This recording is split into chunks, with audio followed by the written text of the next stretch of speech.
महिलाओं को सदन में 33% भागीदारी के लिए संसद का विशेष सत्र 3 दिन का बुलाया गया। 18 घंटे लंबी चर्चा हुई, लेकिन उसके बाद जब वोटिंग हुई, चूंकि संविधान संशोधन विधेयक ये पास करना किसी भी सरकार के लिए आसान नहीं होता, इसके लिए एक विशेष बहुमत की जरूरत होती है, 2/3 बहुमत।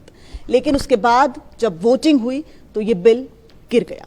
इस पर ज्यादा बातचीत के लिए इस वक्त दिल्ली की मुख्यमंत्री रेखा गुप्ता हमारे साथ मौजूद हैं। रेखा जी, न्यूज़ 24 में आपका बहुत स्वागत है।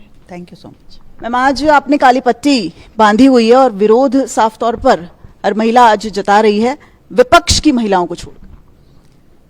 मुझे ये नहीं समझ में आता कि महिलाओं को किस आधार पे आप बांट रहे हैं। इस देश की आधी आबादी 70 करोड़ महिलाएं वर्षों से जिस दिन का इंतजार कर रही थी कि कभी ये बिल पास होगा और हमें भी विधानसभा लोकसभा तक आने का मौका मिलेगा, उस दिन को निराशा में भर दिया गया विपक्ष के महिला विरोधी कृत्यों ने।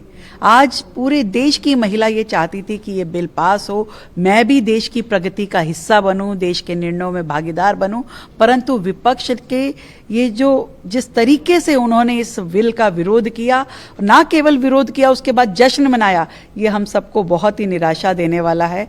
देश की हर महिला शुद्ध है और वो जवाब चाहती है विपक्ष से कि उन्होंने ऐसा क्यों किया। विपक्ष सरकार की नीयत पर सवाल उठा रहा है। उसका कहना है कि आप जानते थे 2/3 बहुमत चाहिए, हालांकि प्रधानमंत्री ने अंतिम समय तक सोशल मीडिया के जरिए एक भावनात्मक अपील भी की थी कि देश की महिलाओं को अगर अधिकार दिलाना है तो आप अपनी अंतरात्मा की आवाज सुने, लेकिन बावजूद इसके विपक्ष ने साथ नहीं दिया और बिल गिर गया।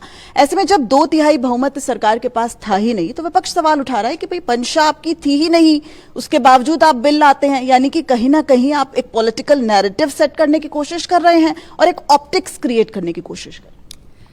पॉलिटिकल नैरेटिव की बात जो वो कह रहे हैं, मैं उनसे पूछना चाहती हूँ कि इतने सालों तक आप सत्ता में रहे, बार बार आपने इस बिल को नकारा, फाड़ा, फेंका, सब कुछ किया।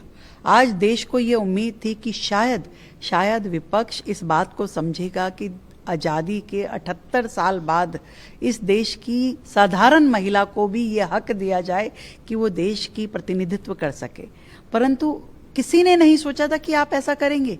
ये आपकी अपने अंदर की कुंठा है, महिला विरोधी आपका चेहरा है जो विपक्ष ने दिखाया, पूरे देश को दिखाया। मोदी जी ने तो पूरा प्रयास किया कि ये बिल पास हो जाए, बार बार आपको निवेदन किया, बार बार ये कहा कि क्रेडिट भी आप लीजिए, सुविधाएं भी आप लीजिए, परंतु इस महिलाओं के बिल को पास करने दीजिए, परंतु आप नहीं होने दिया क्योंकि आप डरे हुए हैं, आप सहमे हुए हैं। आपको ये लगता है ये कुर्सी जिसको वर्षों से आपने कब्जा किया हुआ है, आपके परिवार की महिलाओं ने कब्जा किया हुआ है, कहीं एक साधारण महिला आकर के इस कुर्सी को ना ले ले। चुनावी नक्शे से छेड़छाड़ तक का आज आरोप प्रियंका गांधी ने लगा दिया और कहा कि 543 सीटों की संख्या जो नारी शक्ति बंधन अधिनियम 2023 में पारित हुआ था, उस पर आप करिए, हम कल ही सोमवार को आप संसद सत्र बुलाइए और उसके बाद हम करेंगे, लेकिन परसिमन को क्यों कनेक्ट करना है? 1971 में देश में ये 543 सीटें बनी।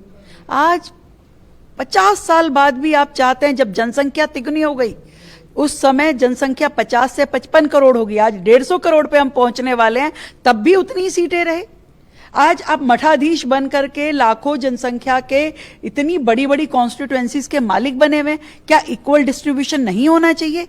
यदि उस सेम पर उस पे कर दें, 543 पे कर दे, तो आप कहते हैं कि बताइए हमारे पुरुष प्रतिनिधि कहां जाएंगे, रीजनल पार्टीज कहां जाएंगी जो 1-1, 2-2 सीट की मालिक हैं? आप तो अन्याय कर रहे हैं। आज इतनी बड़ी जनसंख्या के साथ क्या सीटें नहीं बढ़नी चाहिए? इससे बेहतर फॉर्मूला कौन सा हो सकता था? जब महिलाओं को भी रिजर्वेशन मिल रहा है, रीजनल पार्टीज भी अपनी जगह खड़ी हैं और पुरुषों का भी अधिकार नहीं गया, इससे बेहतर सोल्यूशन क्या हो सकता है? परंतु मैं मानती हूं और सारे देश की महिलाएं मानती है कि ये जो विपक्षीय पार्टियां हैं, चाहे कांग्रेस है, समाजवादी है, ये सब लोग चाहते ही नहीं थे कि ये बिल पास हो। तो कारण ए कहें, बी कहें, सी कहें, कभी कोटे में कोटा की बात करें या कभी सीटों की बात करें, परंतु इनको किसी भी हाल में इस बिल का समर्थन करना ही नहीं था। ये हमें समझ आ चुका है। बहुत शुक्रिया मैम न्यूज़ 24 से बात करने के लिए। तो साफ तौर पर महिलाओं को अधिकार दिलाने के लिए सत्ता पक्ष महिला आरक्षण बिल लाया, लेकिन उसके बाद वो गिर गया। हालांकि ये लड़ाई आगे भी संसद से सड़क तक सत्ता पक्ष की जारी रहेगी। कैमरामैन नितिन के साथ दिव्या अग्रवाल, दिल्ली न्यूज़